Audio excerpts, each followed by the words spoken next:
How to change PIN on iPhone. To get started, go ahead and open up the Settings application on your phone. Once you're here, scroll down and tap on Face ID and Passcode. Enter your current passcode over here. You will then be brought to the Face ID and Passcode settings page. Over here, you can manage apps using Face ID and other iPhone access settings, set up alternative appearances and change your passcode. Now, scroll down and tap on Change Passcode. Enter your current passcode over here again. On this page, before entering your new passcode, tap on Passcode options below. Select any option from here. For example, for digit numeric code.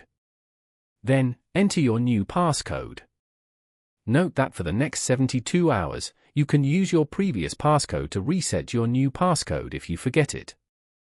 Following these steps, you can easily change PIN on iPhone.